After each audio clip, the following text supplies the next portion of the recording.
Hello everyone. आज के video में हम लोग किंगडम मोनेरा देखेंगे। अपना ये बायोलॉजिकल क्लासिफिकेशन का सेकंड वीडियो है। फर्स्ट वीडियो में मैंने बायोलॉजिकल क्लासिफिकेशन स्टार्ट किया था और उसमें मैंने आपको जनरल्स बताया था, मतलब पहले तो किसने किसने क्या क्लासिफिकेशन दिया, उनके ड्रॉबैक्स बताया। फिर मैंने 5 किंगडम क्लासिफिकेशंस के वो बताए कि आर एच बिटेकर ने जो क्लासिफिकेशन दिया उसमें जो कैरेक्टर्स हैं सारे किंगडम्स के वो बताया इन जनरल।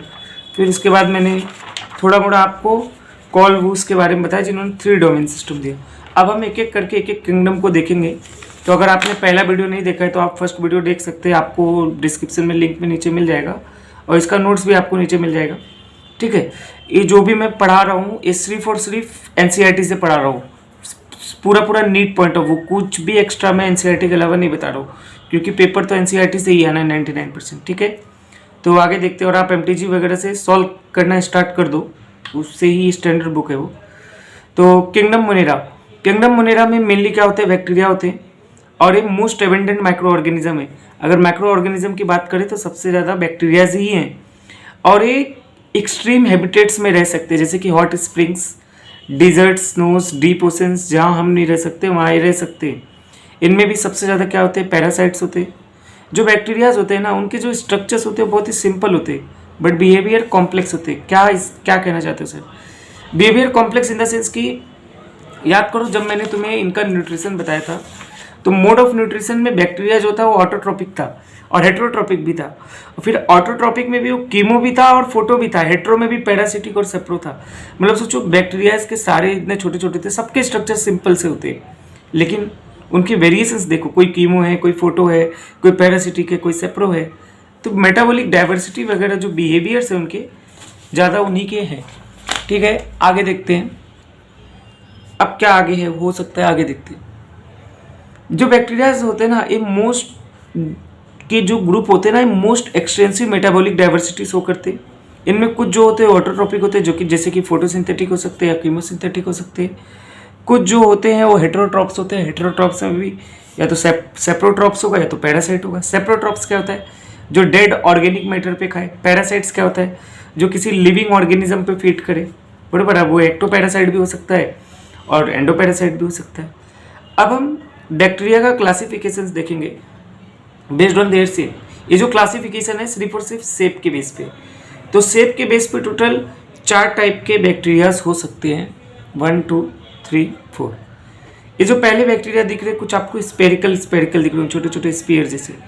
तो जो पहला टाइप होता है वो स्पेरिकल शेप के कॉकस होते हैं, इनको बोलते हैं स्पेरिकल कॉकस। ठीक है, स्पेरिकल शेप में कॉकस होता है। कॉकस इज सिंगुलर वर्ड है इनके लिए, प्लूरल में क्या बोलते हैं, कोकाई। वैसे ही एक होता है ड्रॉट शेप का होता है जिसको अपन बेसिलस बोलते हैं, प्लूरल फॉर्म में क्या बोलेंगे, बेसिला, जब बहुत सारे होंगे। वैसे एक स्पाइरल शेप का होता है, उसको क्या बोलते हैं, स्पाइरिलम, प्लूरल में क्या बोलेंगे, स्पाइरिला। वैसे एक कॉमा शेप का है जिसको हम लोग विब्रियम बोलते हैं, प्लूरल में क्या होता है, विब्रियो। याद रखिए किंगडम मोनेरा से एक क्वेश्चन नीट में फिक्स आता है और बायोलॉजिकल क्लासिफिकेशन से 3 से 4। और कभी कभी ये शेप दे दिए जाते हैं और डायरेक्ट पूछा जाता है नाम, या नाम दे देगा, शेप पूछ सकता है ऑप्शंस में लिख के। ठीक है, आगे देखते हैं। अब इसके आगे का पार्ट इधर है। ये तो हम लोग शेप के बेस पे बैक्टीरिया को देखें। अब हम टाइप्स ऑफ बैक्टीरिया देखेंगे। टोटल 5 टाइप के होते हैं, archaebacteria, eubacteria, cyanobacteria, actinomycetes and mycoplasma. अब आर्की बैक्टीरिया के बारे में कुछ चीज़ें पढ़ते हैं। ये ऐसे बैक्टीरिया होते हैं ना जो स्पेशल होते हैं। एनसीईआरटी ने इनके लिए एक अच्छी लाइन लिखी है, this bacteria are special since they live in a most harsh habitats. मतलब ये एकदम हर्स हैबिटेट्स में, मतलब एकदम जहाँ कोई नहीं रह सकता वहाँ ये रहते हैं, इसलिए बैक्टीरिया स्पेशल है। जैसे कहाँ कहाँ, एक्सट्रीमली सॉल्टी एरियाज जहाँ एकदम सारे सॉल्ट्स हैं, हेलोफाइल्स।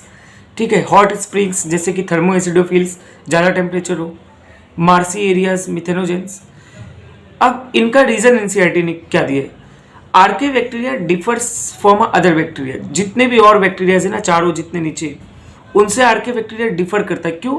क्योंकि उसके पास डिफरेंट सेल वॉल होता है और इसी डिफरेंट सेल वॉल की वजह से वो लीव कर सकता है एक्सट्रीम हर्स हैबिटेट में। देखो लिखा है ना, cell wall of archaebacteria responsible for live in extreme harsh habitats. तो जो आर्के बैक्टीरिया स्पेशल क्यों है पता है, क्योंकि उसके पास सेल वॉल डिफरेंट है और वो सेल वॉल ही उसको स्पेशल बनाता है और उसी सेल वॉल की वजह से वो एक्सट्रीम हर्स हैबिटेट में रह सकता है, चाहे वो एक्सट्रीमली सॉल्टी एरिया हो, हेलोफाइल्स, हॉट स्प्रिंग हो, थर्मो एसिडोफाइल्स, मार्सी एरिया हो, मिथेनोजेंस। अब मिथेनोजेंस के बारे में थोड़ा सा एनसीईआरटी ने फोकस किया है। तो मिथेनोजेंस जो होते हैं ना, वो gut of several ruminant animals में होते हैं, such as a cow and buffaloes, इनको हम लोग रूमिनेंट एनिमल्स बोलते हैं। They are responsible for a production of a methane from the dung of this animals.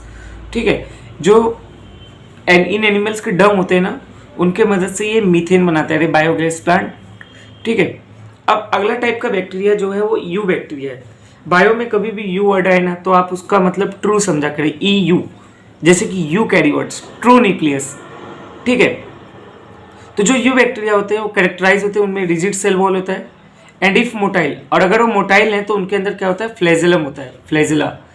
ठीक है, अब इनमें कीमोसिंथेटिक ऑटोट्रॉपिक भी हो सकते हैं। कीमोसिंथेटिक ऑटोट्रॉप क्या करते हैं, कभी भी एक वर्ड याद रखना, ऑक्सीडाइज, वो ऑक्सीडाइज करते हैं। ठीक है, कुछ लोग इसमें रिड्यूस बोलते हैं, गलत है, वो ऑक्सीडाइज करते हैं वेरियस इनऑर्गेनिक सब्सटेंसेस को, जैसे कि नाइट्राइट्स एंड अमोनिया, और इनसे जो एनर्जी निकलती है ना, जो रिलीज एनर्जी होती है उनसे, उसी का ये यूज़ करके एटीपी प्रोडक्शन करते हैं। ठीक है, आगे देखते हैं। अब जो कीमोसिंथेटिक ऑटोट्रॉप्स होते हैं ना, वो उनका एक मतलब नेचर में ना, इन्वायरमेंट में एक अच्छा रोल है कि वो न्यूट्रिएंट रिसाइकलिंग करते हैं, like nitrogen, phosphorus, iron and sulphur. अब जैसे कोई डेड एनिमल, कोई डेड हो गया तो उसके अंदर जो इनऑर्गेनिक चीज़ें हैं वो भी तो ज़मीन में ही रह जाएगा ना, नाइट्रेट, नाइट्राइट, तब उन नाइट्रेट, नाइट्राइट को यूजफुल नाइट्रोजन में लाने के लिए वो काम करेंगे। आगे देखो, heterotrophic bacteria are most abundant in nature. अब देखो, दो बात याद रखना, कभी भी ऑटोट्रॉपिक और हेटेरोट्रॉपिक में अगर तुम्हें पूछे कि सबसे ज़्यादा ऑटोट्रॉपिक होते हैं कि हेटेरोट्रॉपिक, तो याद रखना हेटेरोट्रॉपिक सबसे ज़्यादा होता है, मोस्ट अबेंडेंट इन नेचर। ठीक है, और उनमें भी मोस्टली वो डीकम्पोजर होते हैं, ये नहीं कि कुछ और। अब ये जो हेटेरोट्रॉपिक बैक्टीरिया होता है, इनका सिग्निफिकेंट इम्पैक्ट होता है ह्यूमन लाइफ्स पे, जैसे कि ये हेल्पफुल भी होते हैं, जैसे कर्ड से मिल्क बनाना, मिल्क से कर्ड बनाना, production of antibiotics, fixing nitrogen in legume roots, इन सब में काम भी आते हैं। तो कुछ पैथोजेंस भी होते हैं हमारे लिए। पैथोजेंस का मतलब जो हमें हार्म करे, जैसे कि cholera disease, typhoid, tetanus, citrus canker, ये सब डिजीज जो होती है ना, वो बैक्टीरिया से ही होती है। ऑप्शंस में डायरेक्ट पूछ सकता है, in which of the following disease caused by a bacteria, तो आपको याद रखना होगा cholera, typhoid, tetanus and citrus canker. आगे देखो, अब हम साइनोबैक्टीरिया की बात करते हैं। साइनोबैक्टीरिया को हम ब्लू ग्रीन अलगे भी बोलते हैं। तो इसका मतलब ये नहीं है कि ये अलगे में आता है और ये प्लांट का पार्ट है, नहीं। साइनोबैक्टीरिया किंगडम मोनेरा में आता है, वो यूनिसेलुलर होता है। इनके अंदर एक बात होती है, इनके अंदर क्लोरोफिल ए होता है, जो कि सिमिलर होता है ग्रीन प्लांट्स की तरह, इसीलिए हम इनको फोटोसिंथेटिक ऑटोट्रॉप्स बोलते थे। और इसी वजह से लोगों ने इनको, साइंटिस्ट ने इनको अलगे में रखा था, बट बाद में जब पता चला यूनिसेलुलर सब कुछ स्ट्रक्चर, तब इन्हें मोनेरा में फिर लाया गया। ये यूनिसेलुलर होते हैं, कॉलोनियल होते हैं, कॉलोनीज में रहना पसंद करते हैं, फिलामेंटस होते हैं। थोड़ा मैं आपको समझाता हूँ। Colonies are generally surrounded by gelatinous sheath. जैसे कैसे होते हैं कॉलोनीज में, थोड़ा थोड़ा मैं आपको बता देता हूँ उनके बारे में, ये कॉलोनीज में कैसे होते हैं। देखो, जैसे एक साइनोबैक्टीरिया है, ये दूसरा, ये तीसरा है, ये चौथा, तो ये वो बन गया ना कॉलोनी। और फिर एक कॉलोनीज जो है ना, एक जेलेटिनियस सेथ से क्या होते हैं, सराउंड होते हैं। फिर इन्हीं कॉलोनीज में कुछ बैक्टीरिया स्पेशल होते हैं, कुछ साइनोबैक्टीरिया स्पेशल होते हैं, जो कि नाइट्रोजन फिक्सिंग का काम करते हैं। इनके अंदर क्या प्रेजेंट होता है, हेटेरोसिस्ट। देखो, एक रेड, दूसरा रेड, ये सब अलग अलग साइनोबैक्टीरिया है, सब एक साथ जुड़ गए तो क्या बना दिया इन्होंने, कॉलोनी। और एक कॉलोनी किससे सराउंड हुई, ब्लू वाला क्या है, जेलेटिनियस से, और इनके बीच में एक हेटेरोसिस्ट प्रेजेंट होता है, मतलब नाइट्रोजन फिक्सिंग, कुछ अच्छे नाइट्रोजन फिक्सिंग होते हैं, तो उनके अंदर क्या होता है, हेटेरोसिस्ट। आगे देखो, तो समझा होगा आपको कि colonies generally surrounded by gelatinous से, some of this can fix atmospheric nitrogen in a specialised cells called heterocyst. इसका एग्जांपल क्या है, नॉस्टॉक। आगे देखते, चौथा टाइप जो है वो है एक्टिनोमाइसिटिस। इसके बारे में एनसीईआरटी में कुछ नहीं लिखा है, इसलिए मैंने इसके बारे में कुछ भी नहीं बताया। आगे हम देखते हैं माइकोप्लाज्मा। माइकोप्लाज्मा में जो मैंने जितना लिखा है उतना ही याद रखना है, और याद भी रहना चाहिए, क्योंकि यही लाइन डायरेक्ट नीट में पूछेगा। माइकोप्लाज्मा में सबसे पहले तो सेल वॉल एब्सेंट होता है, स्मॉलेस्ट लिविंग सेल होते हैं, सबसे छोटे लिविंग सेल होते हैं। अब कुछ लोगों का सवाल होगा, सर वायरस सबसे स्मॉलेस्ट होते हैं, सच बात है, बट वायरस कोई सेल नहीं है, ठीक है, अभी तक प्रूफ नहीं हुआ है कि वायरस लिविंग है भी या नहीं है, तो इसलिए अब तक तो सबसे स्मॉलेस्ट लिविंग सेल माइकोप्लाज्मा ही है। और ये सर्वाइव विदाउट ऑक्सीजन कर सकते हैं। और ये जो माइकोप्लाज्मा होते हैं पैथोजेनिक होते हैं एनिमल एंड प्लांट्स में। अब अगर पूरे बैक्टीरिया सारे बैक्टीरियाज की रिप्रोडक्शन की बात करें ना, तो मेनली तो फिजन से होता है। फिजन मतलब 1 से 2 में फिजन होता है। अनफेवरेबल कंडीशन में ये स्पोर के थ्रू रिप्रोडक्शन करते हैं। कभी कभी इनका रिप्रोडक्शन होता है ना थोड़ा थोड़ा सेक्सुअल रिप्रोडक्शन की तरह दिखता है, by adopting a primitive type of DNA transfer from one bacterium to other bacterium. ध्यान से देखते हैं। मान लो एक प्रिमिटिव टाइप ऑफ डीएनए क्या होता है पता है? प्रिमिटिव टाइप ऑफ डीएनए एक तरह का प्लाज्मिड होता है। क्या होता है? Plasmid, extra chromosomal circular DNA. तो क्या होता है, मान लो एक प्लाज्मिड कंटेन वाला बैक्टीरिया है, ये विदाउट प्लाज्मिड वाला, तो प्लाज्मिड कंटेन वाला बैक्टीरिया अपना प्लाज्मिड इस बैक्टीरिया को देगा, तो उसके वजह से जो रिप्रोडक्शन हुआ उसको थोड़ा थोड़ा सेक्सुअल रिप्रोडक्शन की तरह हुआ। 2 लोग मिले, उसी को हम लोग इसमें रिप्रोडक्शन का पार्ट ले लिया। तो रिप्रोडक्शन में अपने को इतना ही देखना है। तो मोनेरा में जितना कुछ था वो मैंने आपको पढ़ा दिया है। अब आगे के वीडियो में हम प्रोटिस्टा करेंगे, फिर उसके आगे में फंगाई शायद 2 पार्ट में आएगा क्योंकि फंगाई बड़ा है। फिर एक ही वीडियो में हम वायरसेस वगैरह कर लेंगे।